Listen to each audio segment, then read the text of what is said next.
bienvenue dans les podcasts de l'Oasis à Morges.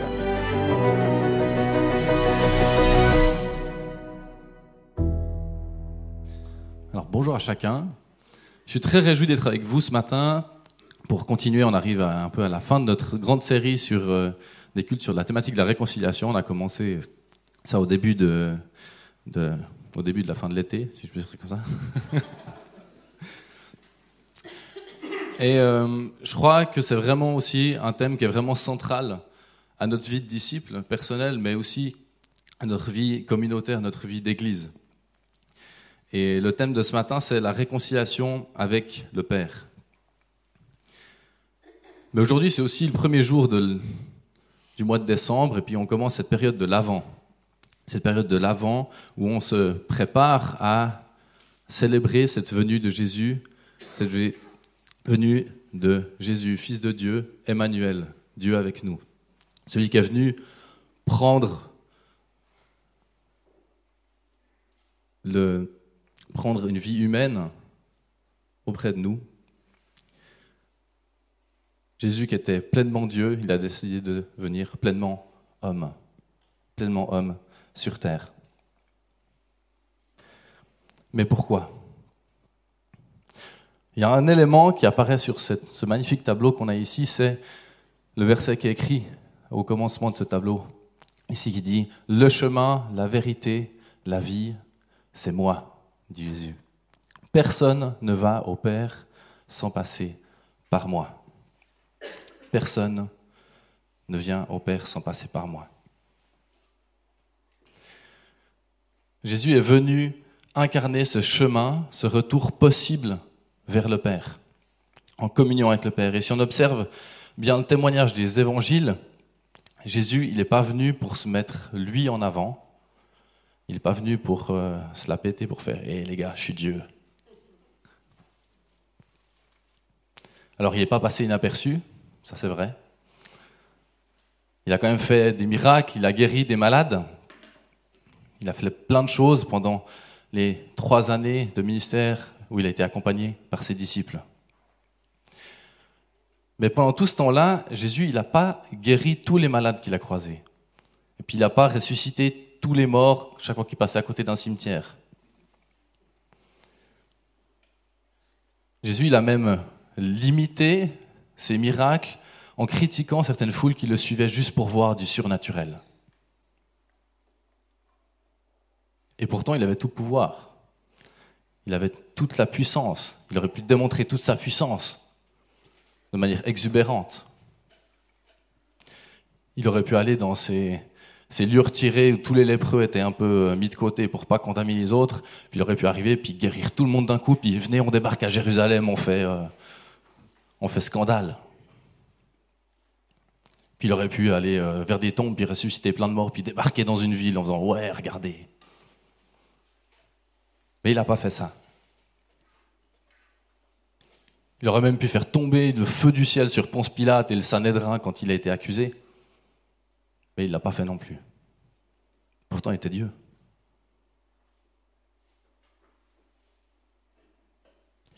Tout au long de son parcours sur terre, Jésus, il va rester connecté aux objectifs de son Père qui l'a envoyé. Et alors que dans l'Ancien Testament, Dieu, il est appelé Père environ un peu plus d'une dizaine de fois. Si on compte dans l'Évangile de Jean, puis uniquement dans l'Évangile de Jean, sans prendre tout le Nouveau Testament, c'est plus d'une centaine de fois que Dieu, il est appelé Père.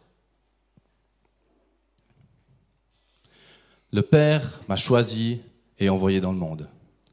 Je n'ai pas parlé de ma propre initiative, mais le Père qui m'a envoyé m'a ordonné lui-même ce que je devais dire et enseigner. Cette parole que vous m'entendez dire, ne vient pas de moi, mais de mon Père qui m'a envoyé. Personne ne peut venir à moi si c'est le Père qui m'a envoyé ne l'attire. Celui qui ne rend pas honneur au Fils ne rend pas honneur au Père qui l'a envoyé. Ces œuvres que je fais témoignent à mon sujet que le Père m'a envoyé. Comme le Père m'a envoyé, je vous envoie aussi. Le Père, le Père, le Père, encore le Père. Jésus n'arrête pas de parler de son Père tout le temps.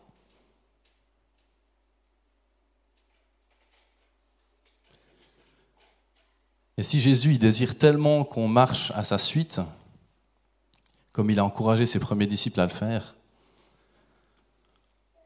c'est parce qu'il affirme ce qui est écrit là. Je suis le chemin, la vérité, la vie. Personne ne vient au Père autrement que par moi. Personne ne vient au Père autrement que par moi. Et si vous me connaissez, vous connaîtrez aussi mon Père. Jésus est le chemin, et lorsque je m'attache à lui, lorsque je prends une relation, j'entame une relation avec Jésus, j'entame une relation avec son Père, j'apprends à le connaître aussi. Et connaître le Père, le connaître véritablement, c'est quelque chose qui est majeur dans aussi les écrits de Paul. Il dit, mais c'est tellement important. Et lorsque Paul y fait l'ouverture de sa lettre qu'il écrit à l'église d'Éphèse, alors qu'il vient de faire l'éloge de l'église en disant, mais je vous admire pour votre foi, pour votre amour les uns pour les autres. Et après, il dit, mais dans mes prières, je demande que le Dieu de notre Seigneur Jésus-Christ, le Père qui possède toute la gloire, vous donne par son esprit sagesse et révélation pour que vous le connaissiez. Pour que vous le connaissiez, pour que vous connaissiez le Père. Et Dieu, le Père, se laisse connaître par ses enfants. Et nous sommes appelés ses enfants. Il nous a adoptés. Il y a de nombreux passages, celui de Romains 8 est bien connu, qui dit « Toutes les personnes qui sont conduites par l'Esprit de Dieu sont enfants de Dieu. Car l'Esprit que vous avez reçu n'est pas un esprit qui vous rend esclave ou qui vous remplisse encore de peur, mais l'Esprit Saint qui fait de vous des enfants de Dieu et qui nous permet de crier à Dieu « Abba, Papa ». L'Esprit de Dieu atteste lui-même à notre esprit que nous sommes enfants de Dieu. Il y a comme un travail, une harmonie parfaite dans la Trinité. Le Père t'aime, le Père envoie son Fils. Le Fils révèle qui est le Père. Le Fils incarne ce chemin pour te ramener au Père, pour que tu sois réconcilié avec le Père au travers de son œuvre, de son don de vie à la croix. Le Père t'adopte, le Père envoie l'Esprit Saint pour qu'il vienne établir sa demeure en toi. Et l'Esprit Saint atteste dans ton cœur de cette adoption, que tu as été adopté, enfant de Dieu. Et l'Esprit vient te révéler encore plus qui est le Père, quel est son cœur.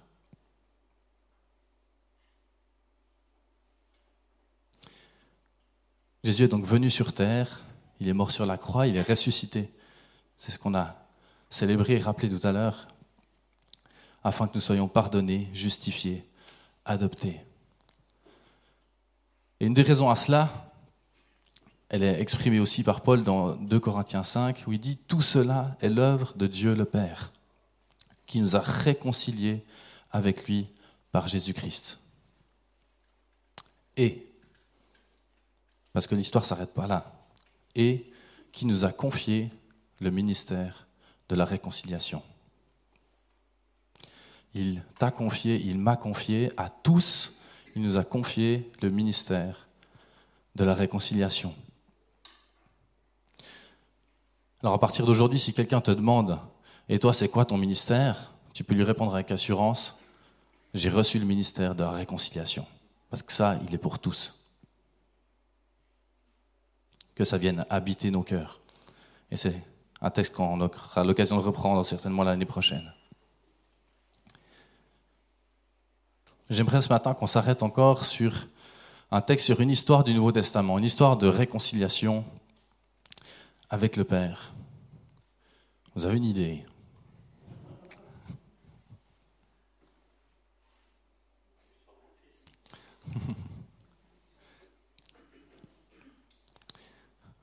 C'est un texte qui a déjà été lu cet automne, lors d'un de nos cultes, c'est le Père et ses deux fils. Alors, l'histoire est bien connue, puis souvent on l'appelle l'histoire du fils prodigue, mais il n'y a pas qu'un seul fils dans l'histoire. Mais c'est vrai que la plus grande partie de l'histoire parle d'abord et longtemps de l'histoire du plus jeune fils.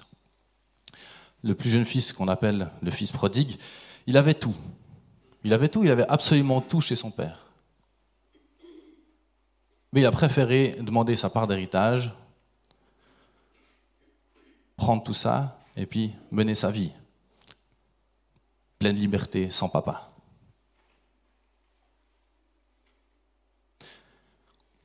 Il va un peu brûler la mâche par les deux bouts, il va un peu tout gaspiller. Et puis, on ne sait pas exactement dans quel espace de temps, mais il va se retrouver au fond du fond du fond.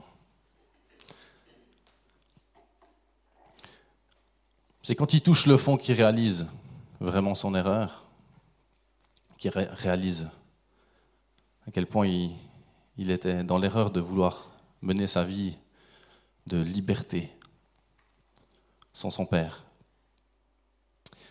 Et puis qu'il ferait mieux de retourner chez son papa. Retourner, lui demander pardon, et puis espérer peut-être retrouver un toit, retrouver à manger. Ce qu'il ignore, c'est que son père, il attendait ardemment son retour. Ça, il n'était pas préparé, les fils. Et à peine son père le voit arriver qu'il le prend dans les bras. Il écoute ses excuses, mais il le prend dans les bras, puis il lui dit « Mais oui, je te pardonne ».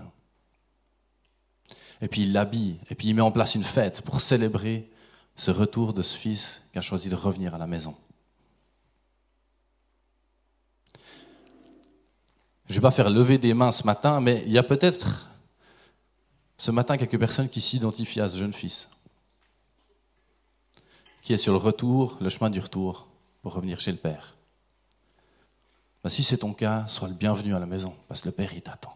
Le Père, il t'attend, il attend que ça. Il a les bras grands ouverts. Il est prêt à te pardonner, il est prêt à t'adopter. Mais pour tous ceux qui ne s'identifient pas forcément au jeune fils, ce qui est marrant, c'est que dans l'histoire, il ne parle pas d'un troisième fils, avec qui est à la maison, tout se passe bien, qui voit son frère arriver, qui crie « Youpi, Alléluia, il est là ».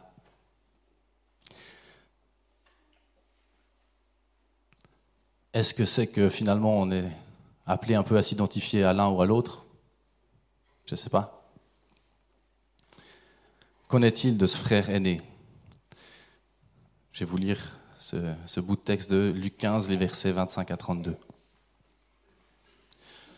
Pendant ce temps, le fils aîné de cet homme était au champ, donc pendant que la fête commence. À son retour, quand il approcha de la maison, il entendit du bruit de musique et de danse. Il appela un des serviteurs et lui demanda ce qui se passait. Le serviteur lui répondit « Ton frère est revenu et ton père a fait tuer le veau gras parce qu'il a retrouvé son fils en bonne santé. » Le fils aîné se mit alors en colère et refusa d'entrer dans la maison. Son père sortit pour le supplier d'entrer. Mais le fils répondit à son père « Écoute, il y a tant d'années que je te sers sans avoir jamais désobéi à un seul de tes ordres. Pourtant, tu ne m'as jamais donné même un seul chevreau pour que je fasse la fête avec mes amis. Mais quand ton fils que voilà revient, lui qui a dépensé entièrement ta fortune avec des prostituées, pour lui, tu fais tuer le veau bien gras. » Le père lui dit « Mon enfant, toi, tu es toujours avec moi, et tout ce que je possède est à toi. Mais nous devions faire une fête et nous réjouir, car ton frère, que voici était mort, il est revenu à la vie, il était perdu et le voilà retrouvé. »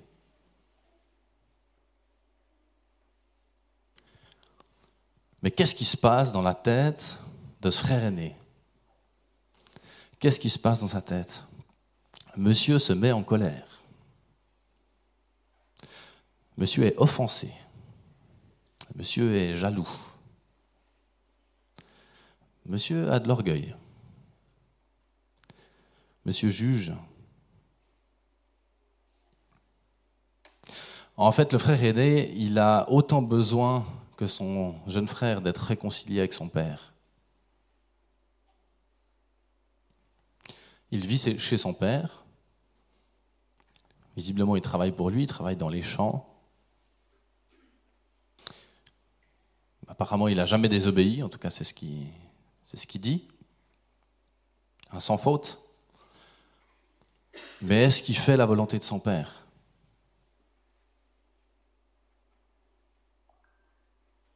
Il vit tous les jours à côté de son père, peut-être plutôt que de vivre avec son père.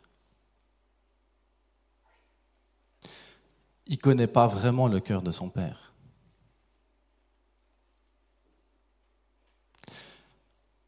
En fait, ce frère aîné, il agit un peu comme s'il était orphelin.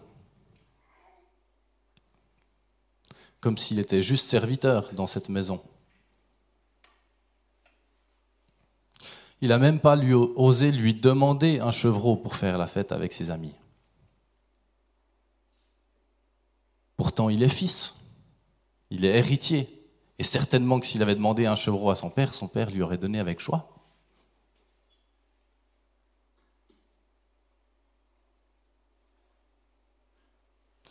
Mais dans son cœur et dans son attitude, il agit comme un orphelin. Un peu comme un bon chrétien, né dans une famille chrétienne, qui n'a jamais fait de vagues, qui a mené une belle vie très bien, qui va tous les dimanches à l'église, qui suit les règles, il travaille pour Dieu. En apparence, c'est parfait. Sauf qu'il a une fausse image de qui est le Père. Il ne connaît pas vraiment son Père.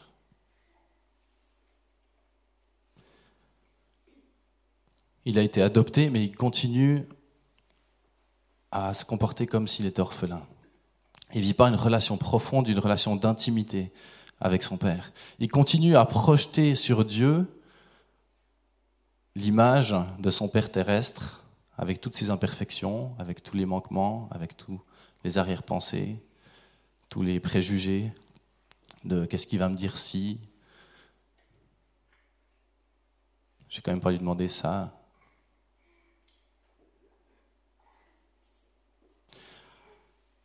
Il a besoin d'une révélation du cœur du Père. Il a besoin d'humilité pour reconnaître toutes ces fausses représentations, toutes ces fausses projections qu'il fait sur son Père.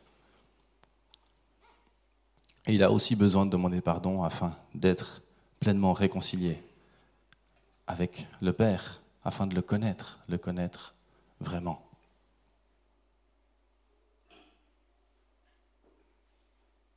Et c'est en passant du temps dans l'intimité avec Dieu, du temps dans le lieu secret, que nous connaîtrons toujours plus le cœur du Père.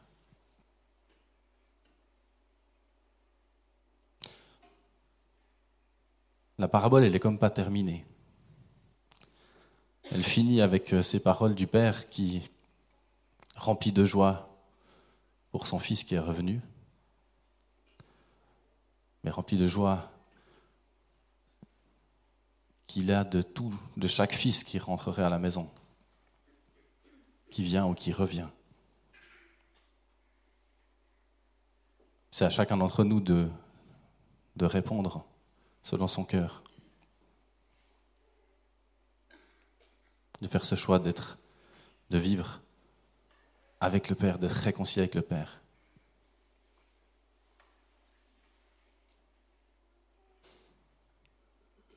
J'aimerais vous inviter à conclure ce temps-là par un temps de prière, de méditation. Que vous soyez libres d'élever vos voix et puis je vais également prier.